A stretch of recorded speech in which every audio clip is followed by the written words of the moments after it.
Thank you again for shareholders and investors who've decided to join the Parkway 2024 AGM. I'll be providing a short overview of our business. I will start by highlighting that this presentation was uploaded to the ASX market announcements platform earlier this morning, and the recording will also be made available later in the week. I'd like to start with the cautionary statements that I'm sure all shareholders are familiar with. So the presentation I'll be providing this morning essentially consists of a couple of slides of a few key highlights of our business during 2024. We'll also be providing a little bit more detail on how we're developing and delivering an industrial solutions business at Parkway, and that'll build up to a few more details about the business we're building in Queensland to tackle some of these large-scale brine processing related challenges, and a couple of slides that are corporate details towards the end of the presentation. Once again, there's additional information available on our website as well as our Investor Hub. So I'd like to just sort of reiterate our mission. So at Parkway, we're building a leading industrial water treatment technology company, and hopefully during the course of the presentation, it'll become clearer how we're making great progress towards that mission. So the first section is a couple of slides on the key highlights for our business during calendar 2024. So our business, of course, is divided into two key divisions, a industrial technology division, as well as a operations division. Just to provide some of the details or some of the key highlights from our industrial technology division, during the course of the year, we completed a major pre-feed study for a global energy company. We also quite recently completed a technology evaluation based on our own technologies for a global mining company. And just to sort of reiterate the importance of these studies, this is a key commercialization stage as we take technology from piloting through to commercial rollout. Being able to evaluate the technical and commercial feasibility is a critical path and or critical requirement. And the fact that we're performing these sorts of studies for global companies is important validation for our business. We've also made great progress in building our QBS, our Queensland Brine Solutions master plan related objectives, and there's a few slides dedicated to that business shortly. We've established our Parkway Centre for Brine Technologies, which we toured with our board next door earlier this morning. That's quite a significant undertaking, and once again boosts our technology development and commercialization related capabilities. And we've also successfully piloted a range of new technologies, including an electrochemical technology. So whilst we talk a lot about our operating business, fundamentally we're a technology business. We're investing and progressing a number of objectives very successfully in that space. At the same time, within our operating business, we've successfully acquired and integrated Tankwell Group, a engineering solutions provider. We'll be providing some more details on that in a moment. We've also successfully delivered a range of water treatment solutions during the course of the year, including for a significant government client.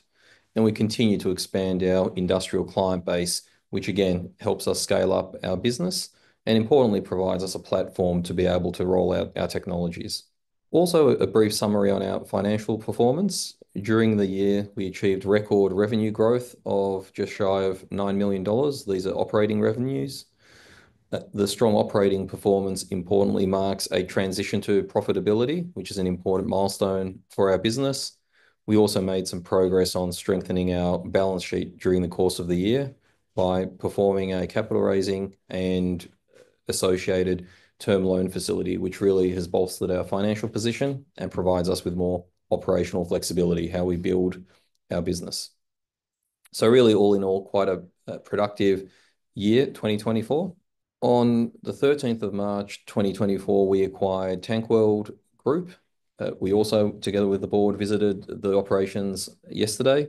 This is quite a capable team, just shy of 50 professionals that are designing, fabricating, installing, commissioning very sophisticated industrial solutions. The capabilities are typically focused on water, wastewater, oil and gas, and sort of specialty chemicals industries, very much focus areas for Parkway. when the business has been around for a very long time, since the 1940s, it has a great reputation, particularly in Victoria. And really for Parkway, when we made this acquisition, we quite clearly outlined two very, very important drivers for acquiring this business on the 13th of March in a detailed ASX presentation. And the two key objectives were, one, we wanted to acquire Tankwell to give us project execution capabilities. So that relates to being able to design, fabricate, and install. So that's very complementary to Parkway's business at the time. And at the same time, acquiring a larger business provided us with a pathway towards profitability as well. So pleased to advise, 7 or 8 months into that acquisition, that's all progressing very positively, and those objectives have been achieved. The further point I wanted to outline, a small company of our size acquiring a large established operating business is a significant undertaking to be able to successfully integrate that into our operations. And we've successfully managed to perform that task, which I think is once again a great accomplishment for the Parkway team. Additional details about the Tankwell business are outlined in the acquisition presentation that was released on the 13th of March. So we, of course, announced our full year results earlier in the year, but I thought it was a good opportunity to reflect on the financial performance of the business over the last few years. In particular, the horizon I wanted to start with is FY 2021. It was in June 2021 that we launched our first operating business. So prior to this period, Parkway had no operating business or revenue. So from very humble beginnings in 2021, we've organically built up a business and, of course, made a number of important acquisitions, including the Tankwell acquisition earlier this year. And during this time, we've been able to not just grow the business by chasing revenue, but really be focusing on key projects, key clients that we think will be strategically important to where we want to get to. And at the same time, during FY 24 on an EBITDA basis, we were marginally profitable. And whilst these are sort of preliminary, unaudited numbers, in our September results we announced recently, in late October, we were able to demonstrate sort of increasing revenues and a higher EBITDA contribution. And in many respects, that was very much underpinned by the continued growth of Tankwell. And just for some context, this FY 24 number only really includes one full quarter of contribution from Tankwell, given we acquired the business late in FY 24. So as we continue to operate our business during the remainder of FY 25, that trend of essentially doubling revenue year on year, we expect to certainly continue for FY 25. But once again, I'll caution listeners, that's not any form of guidance. It's just our current expectations of if our current trajectory was to continue, it would, of course, continue to result in increased revenue and hopefully increased profitability. So having highlighted a number of key achievements for our technology and operating business, I thought it would be worthwhile revisiting a little bit about how we're developing and delivering industrial solutions. This is a key part of our business. Our main operating business is called Parkway Process Solutions, and that's really a salute to our solutions focused. Ultimately, our clients want solutions, and that's what we're in the business of developing, not just developing interesting technologies that may not be necessarily well understood. Just a quick recap on the sorts of problems we're seeking to solve. So on the left-hand side here, we'd be familiar with some of the challenges with getting mining projects, in this case, lithium projects in South America, off the ground. Also, some of the legacies of mining projects, environmental degradation through acid mine drainage and other wastewaters. Of course, we'll be spending a bit of time talking about coal seam gas-related wastewater later in the presentation. And of course, a range of industrial wastewater streams, which we're quite active in processing, including through our Tankwell business quite recently. And I guess the key point to outline here, these are globally significant challenges, and really being able to solve these problems solves not only wastewater challenges, but really helps sustain the operation. So if this lithium project can't resolve its access to water issues, the mine doesn't work. So these are strategically very important challenges, and we've deliberately decided to focus on these toughest of challenges because that's where we believe we can make the most impact. So in terms of the market, within these key addressable markets that we've outlined here, mining, industrial, municipal sectors, there's a range of solutions we're already providing in this industry. So there's conventional solutions. So these are based on established, proven processes around solid liquid separation, filtration, reagents, wet chemistry that we provide and deliver routine. We design, develop and deliver routinely. And in parallel to that, we're developing our own in-house proprietary technologies that help us provide better outcomes than what is currently available within industry. And of course, we'll be particularly providing a few more details on this technology part of our business in a moment. I guess the key takeaway here is these are enormous markets. We're not trying to solve every problem for every company. We have a very disciplined approach on the sorts of problems we focus our efforts, and we'll be providing a few case studies in a moment. So in terms of our technology part of our business, given only less than 10% of this wastewater is treated, that's often a result of there not being commercially available solutions. So we need to develop bespoke or next generation process technologies. And we've established a business several years ago, Parkway Process Technologies, that does specifically that. We've previously published a lot of information on some of our R&D activities and some progress we've made in that space. The details are outlined in a capability statement we released recently, and there's a good detailed breakdown of our key technologies. But I guess the key detail I wanted to tease out here is, in addition to treating wastewater, and there's a range of technologies out there, our particular angle is we're trying to not just treat wastewater, we're also trying to recover valuable minerals or reagents. So really valorize or fractionate this waste and create some value. So that's once again sort of narrows that total addressable market to applications where we can genuinely create quite significant value beyond just achieving improved environmental outcomes, which are important, of course, but not the primary driver for Parkway. So a key element for Parkway to develop and deliver these solutions requires us developing what is known as a proprietary flow sheet. And that's really an engineering term to describe building a sequence of steps that help resolve a problem. And this often explains why many of these problems remain unresolved, because the reality is they're so complex that it requires the development and adoption of a series of technologies to solve the problem. And that really requires quite sophisticated process expertise. And we've internally at Parkway built a process engineering team that has global expertise in specifically developing and delivering these sorts of capabilities.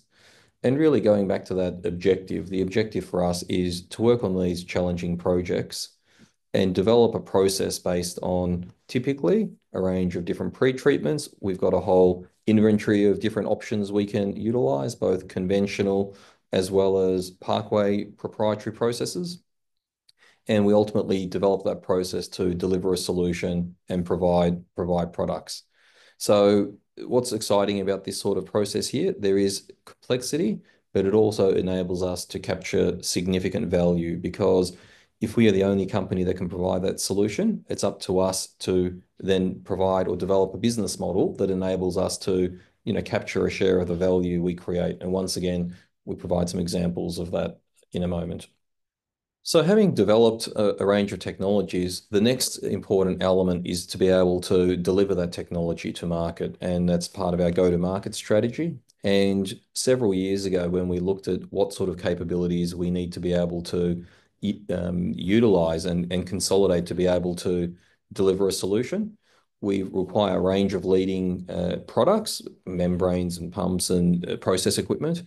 We require some proprietary technologies. So we specifically built and acquired a business, developed technologies, and most recently with the acquisition of Tankweld, we acquired a fabrication and installation capability. And this now enables Parkway to not just develop technologies, but be able to engineer, fabricate, deliver, and install really quite complicated process plants, which is a significant step up in our capability, which has occurred during the course of the year that I think is worth highlighting, and most definitely resulting in increased market traction. And again, that's another validation from the market that we're achieving the progress that we need to be achieving. Just in terms of delivery, I thought it might be worthwhile to perhaps showcase a couple of projects that highlight the sort of scale and nature of projects we're working on. In terms of the delivery phase, given that's predominantly engineering, fabrication, site works related activities, a lot of that work is, of course, performed by our Tank World business unit. And I've just highlighted a couple of projects here. So project one being a wastewater project. This is part of a plus $100 million wastewater treatment facility.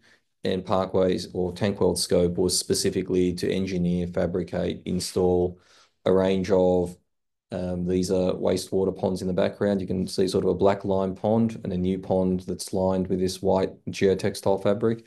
So all the site works here related to design, fabrication, installation of site works performed by Tank World. And that was a project that was completed in November this year, successfully delivered. There's a tier one contractor was our client. A water utility was the ultimate client. So that's an example of critical infrastructure and the role Parkway through Tank World is performing in that particular example.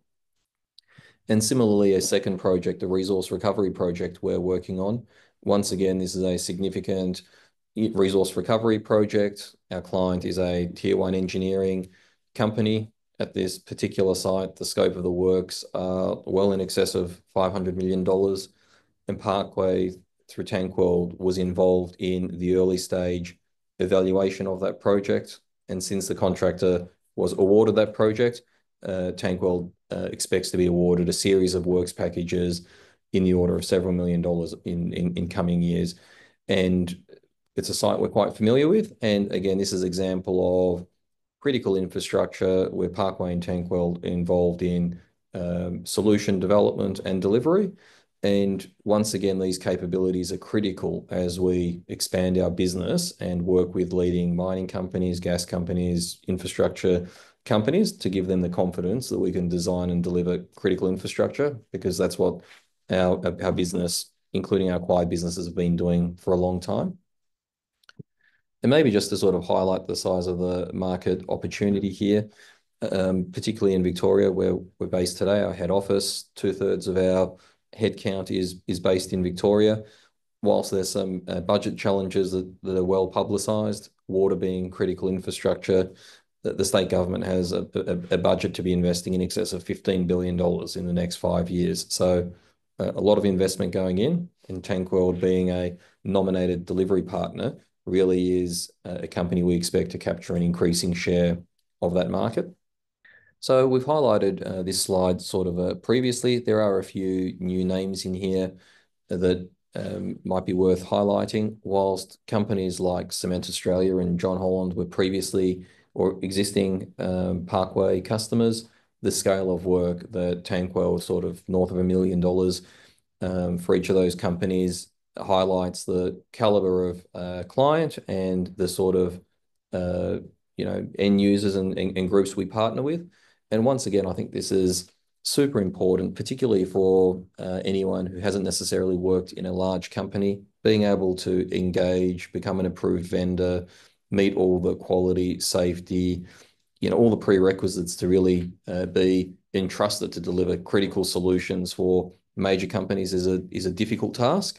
And I think for a relatively young company, we've made some, I think, significant progress, which is quite reassuring, and again provides us with, I think, an advantaged market position as we seek to grow our business. So in terms of the two key parts of our business, we have our operating business, our industrial operations business, and we have our technology business as well. To date, the majority of our revenue is being generated from that operating business. And of course, from FY22 to 24, we've experienced significant growth. And in coming years, we expect that to continue. I guess a key point worth mentioning here is, whilst that operating business is successful, will continue to grow, that's really a stepping stone that we've We've built that capability because that enables us to then roll out our own technologies because we can design, we can fabricate, we can deliver and install, and it really gives us the credibility for our clients to entrust us to deliver first-of-a-kind solutions because we have a business that has the capabilities to deliver that caliber of solution. The other key point worth pointing out here is whilst our operating business is approaching profitability already, what's quite exciting is that means our industrial technology business really has an opportunity to generate very high margins because these are unique solutions. These are very big challenges. So we have an opportunity to really create quite a valuable business and extract some reasonable margins from that work. And again, we'll be providing a bit more detail on what those opportunities look like.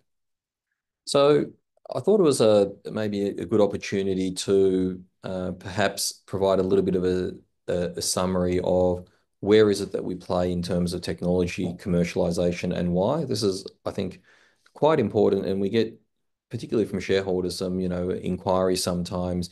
Why aren't we involved in a particular, some rare earth project or some some hub somewhere? So I just wanted to outline for a moment how we think about these things, just to start off with some strategic insight. So the first thing I wanted to outline is we understand how technology creates value. And this is really, really important because end of the day, technology adoption in and of itself is not an objective. Ultimately, we're developing technology because we've got to be able to create and extract value from that technology. So with that in mind, we particularly target applications where we have large industrial markets. So if you're going to solve a complex problem, it might as well be a large addressable market to make impact.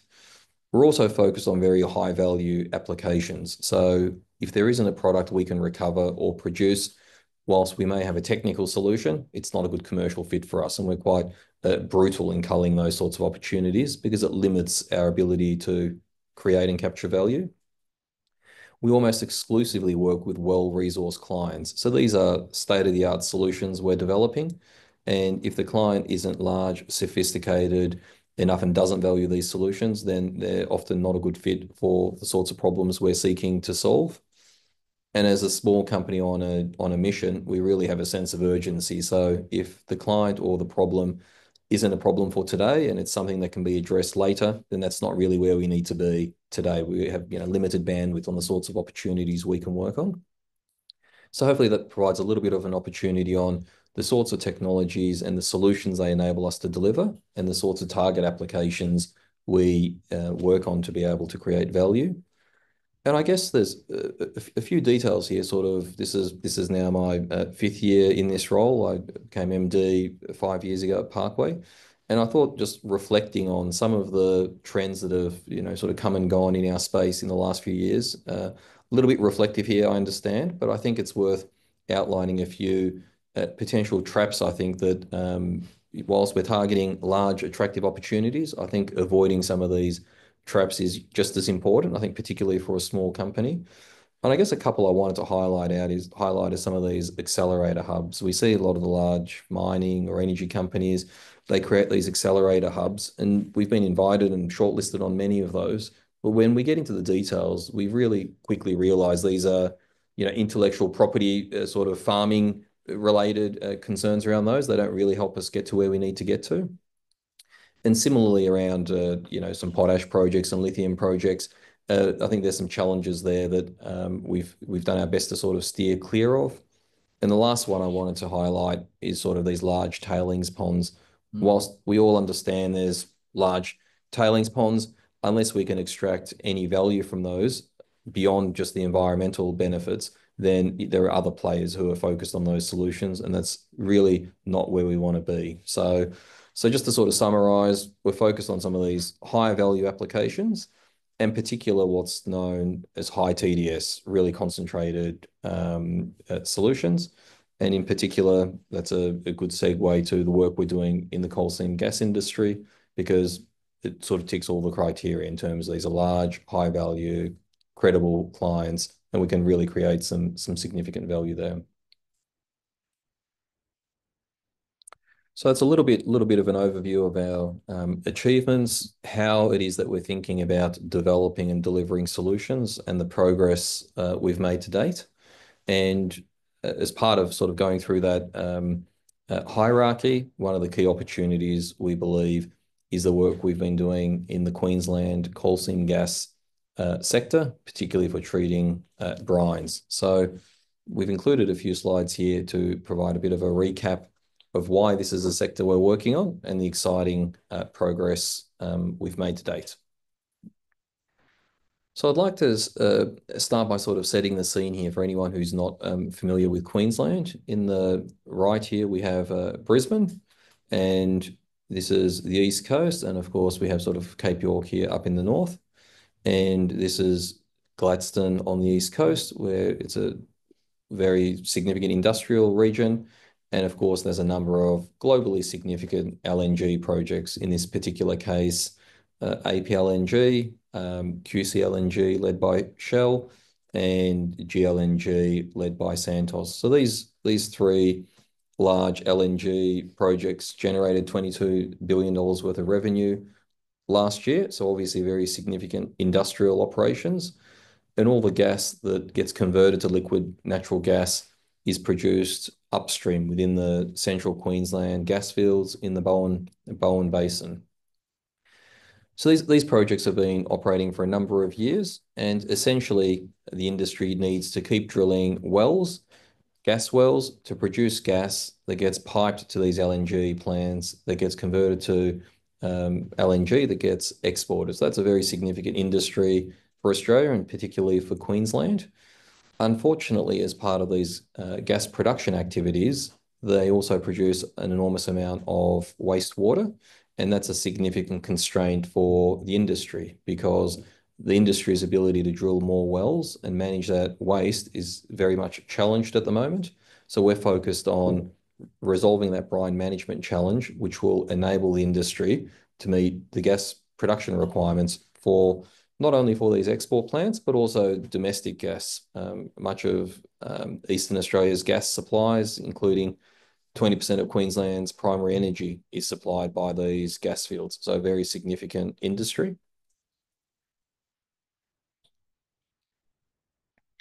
So I think as Australia's decarbonisation objectives progress and we have increased renewables penetration, we have increased grid instability. So the idea of gas that can very quickly firm up the grid is something that both sides of government are very supportive of in terms of providing firming of renewables. So we think in terms of the outlook for the industry for decades to come, we expect that industry to continue to grow to meet those primary energy requirements. At the same note, given this industry has been operating for more than a decade, there are already billions of litres of wastewater across the central Queensland countryside that are being stored in regulated waste ponds. And these ponds, we estimate, already stock more than 3 million tonnes of salt dissolved in brine. And these are all very concentrated toxic brines that are stored in lined ponds in Queensland. And despite the best efforts of the industry for a long time to be able to minimise and treat this waste, those efforts to date have been unsuccessful. And as the industry grows, given the footprint of the waste, we think this will continue to be a growing challenge for the industry. So provided a little bit of an overview of why the brine challenge for the Queensland CSG industry is a big deal, but maybe just to put some sort of financial numbers around it. The industry has spent billions of dollars to consolidate that brine, concentrate that brine, and store the brine. And none of that investment actually provides a solution. It provides a temporary means to store that brine whilst the industry develops a permanent solution for that brine. And to date, despite spending hundreds of millions of dollars specifically on evaluating options, the only option the industry has been able to come up with to date is to produce a solid salt product and to bury it, which, in addition to not being particularly sophisticated, there's enormous liabilities associated with that solution. And I might add significant costs. We think the industry needs to invest north of $10 billion to build sufficient brine concentration, crystallization, transportation. And even then, it needs to be disposed in a regulated waste facility. And for every ton of salts, they need to pay the government almost $200 per ton of salt as a waste disposal levy. So obviously an enormously expensive and complex task, which Parkway has been aware of for many years. So whilst the industry has been developing, Parkway at the same time for many years, even before Parkway was a listed company through some companies a company I started and some collaborators, we've been working on this solution for a long time. A lot of our key findings of how we plan to provide a solution for the industry, we published in June last year. That's an ASX announcement on the 22nd of June. And since that time, we've had very, very positive engagement from industry, from government, from partners around this really being the most logical way to come up with a long-term solution. At the same time, I've just included a quick short extract of the coal seam gas management policy. So every coal seam gas project that underpins this $100 billion worth of investment, $22 billion a year of revenue, all of those projects every year reaffirm their commitment. It's part of their permitting conditions that they will, as a first priority, treat their brine or salt residues to produce usable products where feasible. And if and only if that is not possible, they will consider disposing of their salt in the way the industry has proposed historically.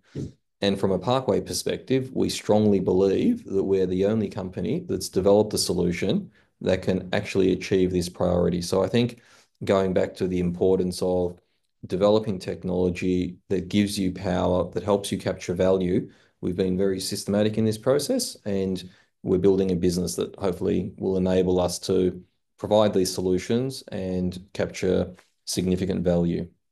As we've already published the details of Master Plan, I don't intend to cover that ground again, other than to suggest at a high level, the plan essentially enables us to take brine from these upstream gas operations, send the brine to an upstream plant where it gets concentrated, and we send it to a downstream plant, which ultimately converts the waste brine into industrial chemicals. That's a high level overview of that plan. In the 18 months since we published this plan, our team has been very active in constantly evaluating processes, techno-economics, and a range of other metrics, including industry feedback. And we've significantly improved this plan. And some of the details we disclosed today provide a little bit of insight into the progress we're making towards executing this plan. And it's, I think, a good point to also highlight this is a significant undertaking, and from a Parkway perspective, by only achieving initially certain components of this ambitious plan, we can build a very, very significant business. So whilst we have every intention to play a key role in solving these challenges, even as a relatively modest player, we can build, in our view, a very significant business. So I think that's important to highlight. Now, we've provided a bit of a higher level comparative analysis between previous options the industry evaluated, as well as this salt disposal option, which the industry refers to as salt encapsulation.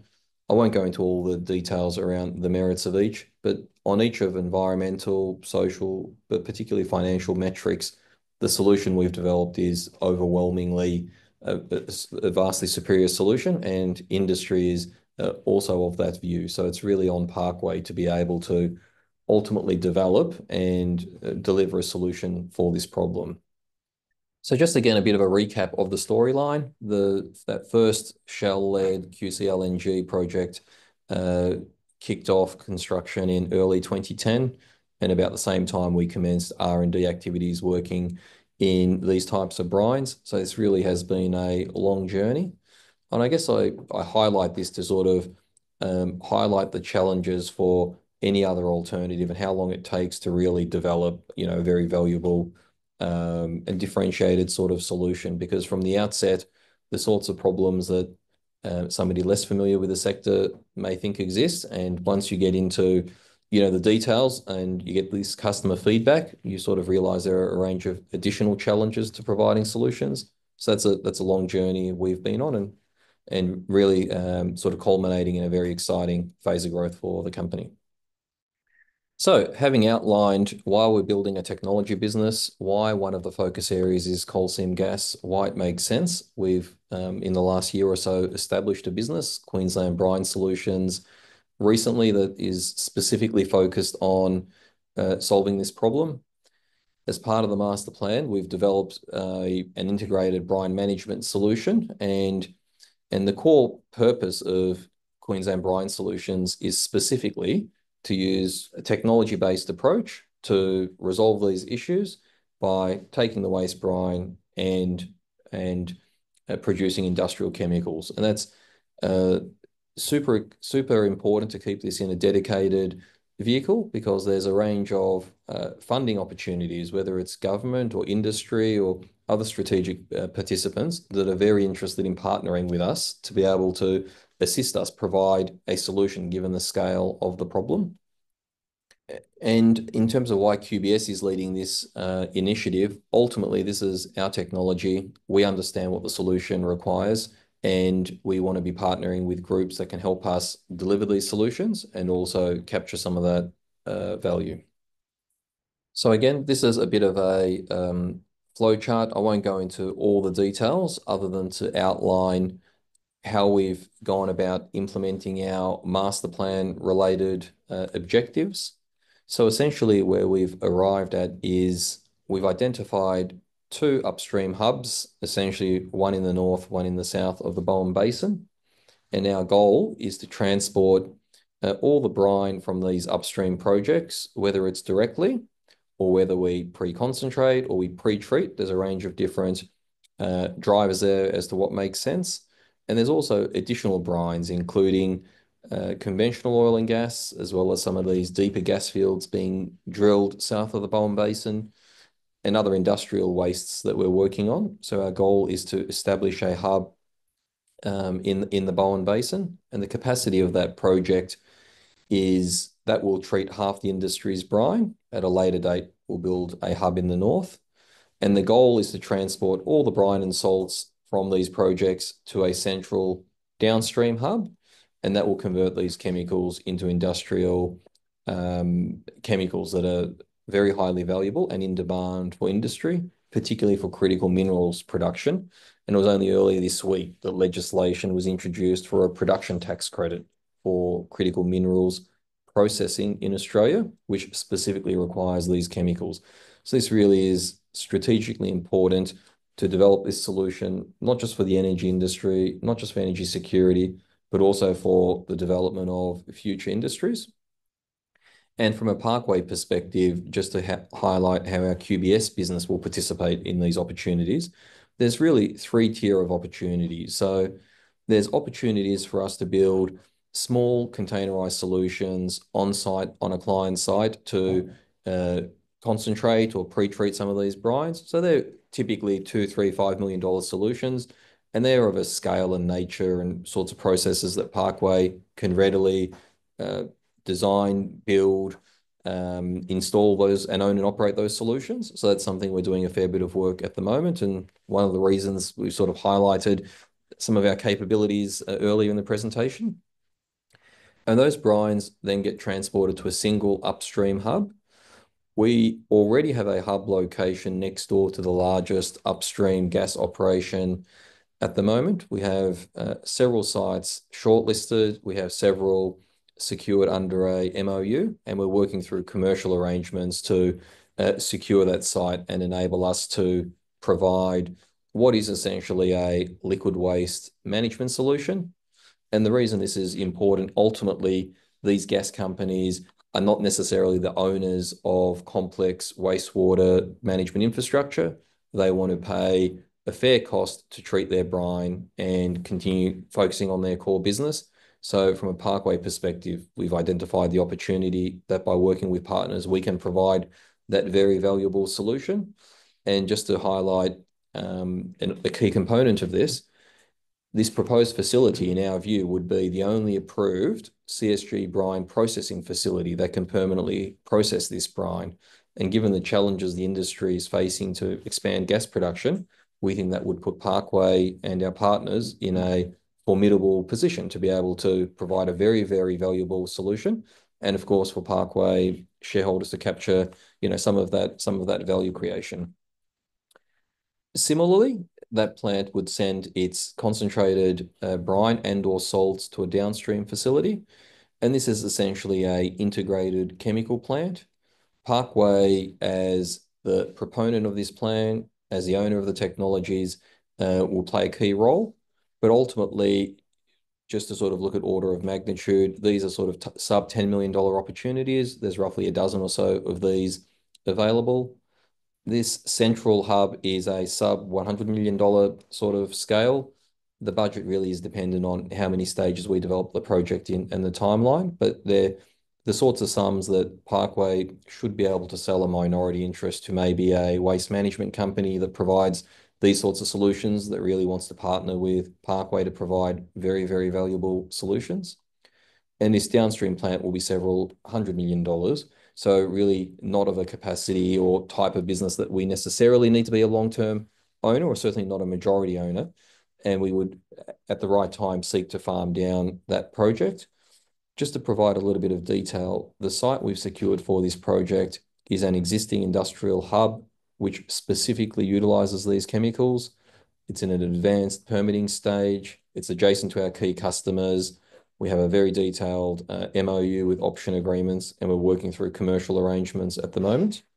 But the reason we're leading the development of this downstream hub is we understand that the reason these gas companies upstream will be willing to pay us significant sums for our services is they have a chain of responsibility to their waste, and they have to be able to demonstrate that their waste is permanently being treated.